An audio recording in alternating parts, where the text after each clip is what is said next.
এই যে মেয়ে ছেলেটা বল তোমাকে ছাড়া বাঁচবো না, বাঁচিয়েন না, বেঁচে থাকে কি হবে আপনার? যদি একটা মেয়ের জন্য জীবন দিয়ে দেন তাহলে আল্লাহর জমিনে আপনি আল্লাহর জন্য কি করবেন? অনেক গানও আছে দেখবেন, অনেক গানের লিরিক্স গুলো, ম্যাক্সিমাম গানের লিরিক্সের মধ্যে দেখবেন শিরকি কথা আছে। তো আপনারা একটু খেয়াল করে দেখবেন অনেক গানের লিরিক্স আছে এগুলো কিন্তু শিরকি কথা, আল্লাহর সাথে দ্রোহিতা হচ্ছে কি না? প্রত্যেকটা রন্ধ্র শিরক। প্রথম শিরক হচ্ছে আকীদার, বিশ্বাসের। আল্লাহ ছাড়া কেউ সন্তান দিতে পারে বিশ্বাস করলে শিরক। আল্লাহ ছাড়া কেউ আমাকে পরকালে বাঁচাবে বিশ্বাস করলে শিরক। আল্লাহ ছাড়া কেউ আমাকে ভালো করতে পারে বিশ্বাস করলে শিরক, খারাপ করতে পারে বিশ্বাস করলে শিরক। আল্লাহ ছাড়া কেউ উপকার অপকার করতে পারে বিশ্বাস করলে শিরক। আল্লাহ থেকে সব হয় এই কনসেপ্টের বাইরে গেলেই শিরক হয়ে যাবে। সবকিছু কার থেকে হয়? তো এই যে লা ইলাহা ইল্লাল্লাহ একটা আকীদার বিষয়, প্রথমে আকীদার মধ্যে শিরক ঢুকেছে, একটা শিরক ঢুকেছে আমলের মধ্যে। আর শিরকু ফিল আমাল, আমলগুলোর মধ্যে কিরকম? এই যে আল্লাহ বাদ দিয়ে অন্য কাউকে সেজদা করা, আল্লাহ বাদ দিয়ে অন্য কারোর জন্য নজর মানত করা, আল্লাহ বাদ দিয়ে অন্য কারোর জন্য এই যে আপনি কুরবানি করছেন, হ্যাঁ, আল্লাহ ছাড়া অন্য কারোর কাছে দোয়া করছেন, সবই শিরক। এই যে আপনি হাতের মধ্যে একটা বালা পরে আছে, বালাটা খুলতে বললে খোলেন না, কেন খোলেন না?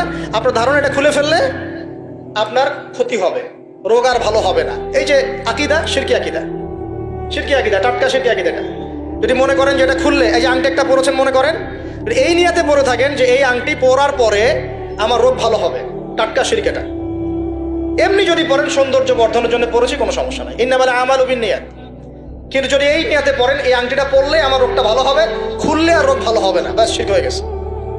তারপরে বিয়ে হচ্ছে না, তাবিজ করতেছে, তাবিজ করলে বিয়ে হবে, শিরক হয়ে গেল। আবার একজন একজনকে ভালোবাসে, অবৈধ ভালোবাসা, বৈধটা না অবৈধটা। এখন তার আবার বিয়ে ঠিক হয়েছে এক জায়গায়, এই বিয়ে সে ভাঙাবে, কবিরাজের কাছে গিয়ে বিয়ে ভাঙানি করতেছে, চালাচালি করতেছে, নকশা আঁকতেছে, করে না? স্বামী স্ত্রীর কথা শোনে না, স্ত্রী চলে গেছে কবিরাজের কাছে, গিয়ে বলছে আমার স্বামী আমার কথা শোনে না, তাবিজ করবো, তাবিজ দেন। স্বামী ঘুমায়, বালিশের নিচে দেখে তাবিজ। আছেন এরকম কুফরি কালাম? সবই সে। কেউ জাদুবিদ্যার চর্চা করতেছে মানুষের, এবং বিশ্বাস করেন আমি একটা নিউজ দিই আপনাদেরকে, এখন বিশ্বের একটা অংশের মানুষ সত্যি সত্যি ব্ল্যাক ম্যাজিক বা কালো জাদু করে। ব্ল্যাক ম্যাজিক বা কালো জাদুর চর্চা হচ্ছে, আবার নতুন করে বিশ্বে কালো জাদুর চর্চা হচ্ছে, এবং এর সাথে কিন্তু জিউসরা সম্পৃক্ত আছে। কারা সম্পৃক্ত? ওই যে যারা প্যালেস্টাইন কেড়ে নিয়েছে ওরাও সম্পৃক্ত আছে। তো খেয়াল রাখতে হবে এগুলো থেকে বাঁচার জন্য কি করব?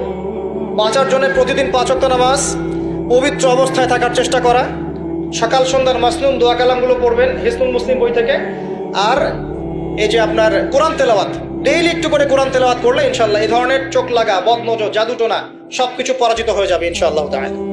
বহু মানুষ জিনের উপাসনা শুরু করেছে, হ্যাঁ, জিন তাবে করছে, জিনকে দিয়ে কাজ করাচ্ছে। এগুলো তো সায়েন্স বিশ্বাস করে না, করে? জিন জাতির অস্তিত্ব আছে কি নাই?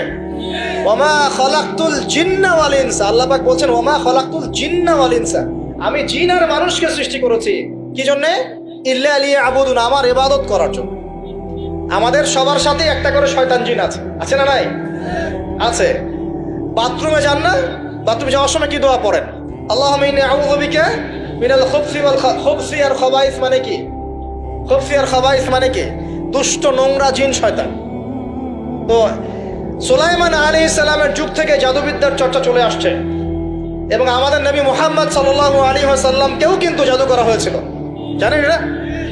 আমাদের নবী সাল্লাল্লাহু আলাইহি ওয়াসাল্লামের মাথার চুল মোবারককে নিয়ে জাদু করেছিল এক ইহুদি মহিলা, ঠিক আছে?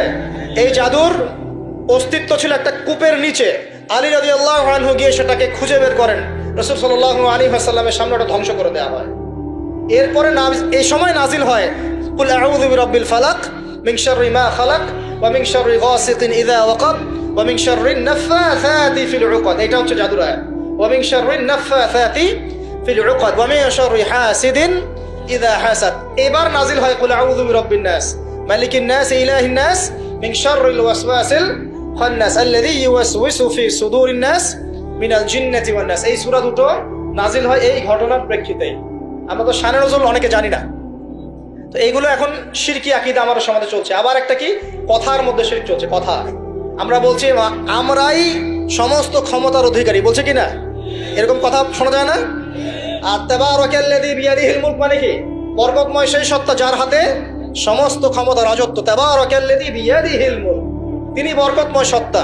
যার হাতে সমস্ত ক্ষমতা। আমরা বলি লা হাওলা ওয়ালা কুওয়াতা ইল্লা বিল্লাহ, কোনো শক্তি সামর্থ্য নাই কে ছাড়া? আল্লাহ ছাড়া। আর আমরা এদিকে বলছি সমস্ত ক্ষমতা আমাদের হাতে। এটা কি শিরক হচ্ছে না? শিরক হচ্ছে। আমরা বলি অনেক সময় বলে ফেলি, ভাই কেমন আছেন? হ্যাঁ ভাই আপনার দোয়ায় ভালো আছে। আপনি কি আমার দোয়ায় ভালো আছেন? আপনাকে বলতে হবে যে আলহামদুলিল্লাহ, আল্লাহর ইচ্ছায় অতঃপর আপনার দোয়ায় ভালো আছে। কথা খুব সাবধানে। আলহামদুলিল্লাহ আল্লাহর ইচ্ছায় এবং অতঃপর আপনার দোয়ায় ভালো আছে। অতঃপর বলতে হবে, অতঃপর, এবং না, অতঃপর। বলছে মা কেমন আছে? ভালো আছে, ডাক্তার ভালো ছিল, না হলে মাকে বাঁচানো যেত না, ব্যাস শিরক হয়ে গেল। বলছে নৌকাটা ডুবে যাচ্ছিল, মাঝি ভালো ছিল, না হলে নৌকা ডুবে যাইত। ড্রাইভারটা ভালো ছিল, না হলে রাস্তায় নির্ঘাত অ্যাক্সিডেন্ট হইতো। এইটা কথা আমরা চলতে ফিরতে শিরক করতেছি। তো এই কথায় তিনটা ক্ষেত্র বললাম, কথায়, কাজে এবং চিন্তায়। এই তিনটা ক্ষেত্রে মুসলিম সমাজের মধ্যে এখন শিরক বিরাজ করছে। এটা আমাদের উম্মতের সবচেয়ে বড় সমস্যা এখন। আল্লাহ পাক আমাদের সবাইকে শিরক মুক্ত আমল করা তৌফিক এনায়েত করুন, সকলে বলে আমিন। তাহলে কি করতে হবে? আমি কয়েকটা বই পড়ার পরামর্শ দিচ্ছি। কিতাবুত তাওহীদ একটা বই আছে, শিরক সম্পর্কে অনেক বিস্তারিত আলোচনা করা আছে, এটা পড়তে পারেন। তারপরে কোরআন সুন্নাহর আলোকে ইসলামী আকীদা একটা বই আছে, এটা পড়তে পারেন। আকীদা তাহাভিয়াটা পড়তে পারেন। আর শিরক সম্পর্কে আরো অনেক বইপত্র বাজারে বের হয়েছে, শিরক কি ও কেন ইত্যাদি টাইপের। এগুলো পড়লে আপনি শিরকের ধারণা পাবেন ইনশাআল্লাহ তাআলা।